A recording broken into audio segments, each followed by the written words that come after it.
அருமையான கர்த்தருடைய பிள்ளைகளே, ஆண்டவர் இயேசுவின் விலையேற பெற்ற நாமத்தினாலே வாழ்த்துக்களை தெரிவிக்கிறோம். இந்த நாளிலும் ஆண்டவருடைய கரம் உங்களை ஆசீர்வதிப்பதாக. ஒரு அருமையான வேத வசனத்தை நான் வாசிக்கிறேன். பிலிப்பியருக்கு எழுதின நிருபம் 3ஆம் அதிகாரம் 16வது வசனத்திலே, ஆகிலும் நாம் எதுவரையில் தேறி இருக்கிறோமோ அது முதல் ஒரே ஒழுங்காய் நடந்து கொண்டு ஒரே சிந்தையாய் இருப்போமாக. நாம் எதுவரையில் தேறி இருக்கிறோமோ, கிறிஸ்துவை எவ்வளவு கற்றிருக்கிறோமோ, ஆண்டவரோடு எவ்வளவு நெருங்கி இருக்கிறோமோ, அதே லெவலில் இன்னும் அதிகமாய் வளர்ச்சி அடைய நாம் பிரயாசப்பட வேண்டும். வேத வசனம் 2000 வருஷங்களாக பிரசங்கிக்கப்பட்டு வருகிறது. இந்த வசனத்தை வாசிக்க வாசிக்க இன்னும் புதிய புதிய செய்திகள் கிடைத்து கொண்டே இருக்கிறது. வேத வசனம் ஒரு ஆழமான கடல். அதில் இறங்கி முத்துக்களை தேட ஆரம்பிக்கும் போது புதிய புதிய முத்துக்கள் கிடைக்க ஆரம்பிக்கும். ஆனால் நம்முடைய சில மனநிலைகள் எப்படிப்பட்டது? நான் ரொம்ப வருஷம் விசுவாசி, வேத வசனம் எனக்கு அத்துப்படியா தெரியும், நிறைய செய்திகளை கேட்டிருக்கிறேன், நிறைய கற்றிருக்கிறேன், நான் அடைந்தாயிற்று, நான் முழுவதும் தேறிவிட்டேன் என்று சிலர் எண்ணுகிறபடி நாம் எண்ணாதபடிக்கு அப்போஸ்தலனாகிய பவுல் இங்கு ஒரு அழகான காரியத்தை கற்றுக் கொடுக்கிறார். பிலிப்பியர் 3ஆம் அதிகாரம் 12வது வசனத்திலிருந்து வாசிக்கும் போது, நான் அடைந்தாயிற்று அல்லது முற்றிலும் தேறினவனானேன் என்று எண்ணாமல் கிறிஸ்து இயேசுவினால் நான் எதற்காக பிடிக்கப்பட்டேனோ அதை நான் பிடித்து கொள்ளும்படி ஆசையாய் தொடருகிறேன். சகோதரரே, அதை நான் பிடித்து கொண்டேன் என்று நான் எண்ணுகிறதில்லை. ஒன்று செய்கிறேன், பின்னானவைகளை மறந்து முன்னானவைகளை நாடி கிறிஸ்து இயேசுவுக்குள் தேவன் அழைத்த பரம அழைப்பின் பந்தய பொருளுக்காக லக்கை நோக்கி தொடருகிறேன். ஆகையால் நம்மில் தேறினவர்கள் யாவரும் இந்த சிந்தையாய் இருக்க கடவோம். அப்போஸ்தலனாகிய பவுல் கமாலியலின் பாதத்தருகே நியாயப்பிரமாணத்தை முழுவதும் கற்றுக்கொண்டவர். ஒரு தேறின ஒரு மனுஷன். அவரை கொண்டு கர்த்தர் பலத்த காரியங்களை செய்தார். தேவன் அவரோடு கூட இருந்தார். அப்போஸ்தலர்களுக்கு நிகராக தேவன் அவரை பயன்படுத்தினார். இப்படிப்பட்ட மனுஷன் சொல்கிறார், நான் அடைந்தாயிற்று, தேறினவனானேன் என்று எண்ணுகிறதில்லை. என் ஆண்டவர் என்னை எதற்காக பிடித்தாரோ அதை நான் பிடித்து கொள்ளும்படி ஆசையாய் தொடருகிறேன்.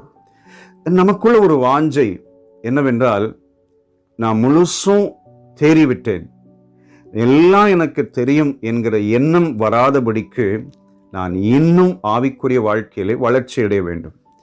ஆவிக்குரிய வாழ்க்கையில மட்டும் ஒரு மனநிறைவை அடையக்கூடாது.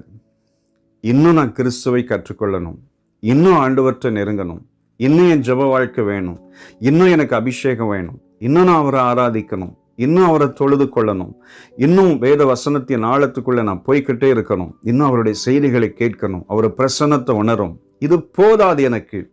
இந்த சிந்தையோடு கூட நாம் எப்பொழுதும் கிறிஸ்துவோடு நெருங்க ஆரம்பித்தால், மானானது நீரோடைகளை வாஞ்சித்து கதறுவது போல தேவ பிரசன்னத்தை தேடி தேடி நாம் ஆண்டவருடைய சமூகத்தை நாடுவோமானால், இந்த சிந்தையோடு இருந்தால் நிச்சயம் முதலாவது தேவனையும் அவருடைய ராஜ்யத்தை நீதியும் தேடுங்கள், அப்பொழுது இவைகளெல்லாம் கூட கொடுக்கப்படும் என்று சொன்ன வார்த்தையின்படி அவரை அதிகமாய் தேடுகிறதுனாலே மற்ற எல்லா காரியத்திலும் கர்த்தர் அற்புதம் செய்ய ஆரம்பிப்பார்.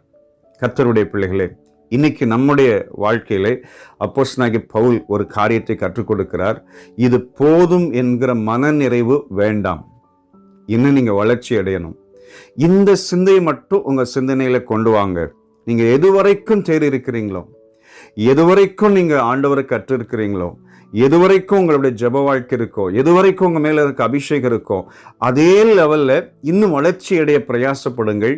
உங்கள் ஆவிக்குரிய வாழ்க்கையிலே சோர்ந்து போய் குறைந்து விடாதீர்கள். தேவனுடைய பிள்ளைகளே, நாம் இந்த கடைசி காலத்துல வாழ்கிறோம். நாம் கிறிஸ்துவுக்குள் இன்னும் வளர்ச்சி அடையணும், இன்னும் பெருகணும், இன்னும் வேத வசனத்தை வாசிக்கணும், இன்னும் கர்த்தருக்காக எதையாவது செய்து கொண்டே இருக்கணும். அப்படிப்பட்ட ஒரு எண்ணத்தை நமக்குள் கொண்டு வருவோமானால் நிச்சயம் நம்முடைய ஜீவியம் ஆசீர்வாதமாக இருக்கும். ஆண்டவருடைய வருகையிலே அல்லது நம்முடைய முடிவிலே நித்திய ஜீவனை சுதந்திரிப்போம். ஆக இதற்கு எதிர்மறையான எண்ணங்கள், சில சூழ்நிலைகளை நான் பார்த்திருக்கிறேன்.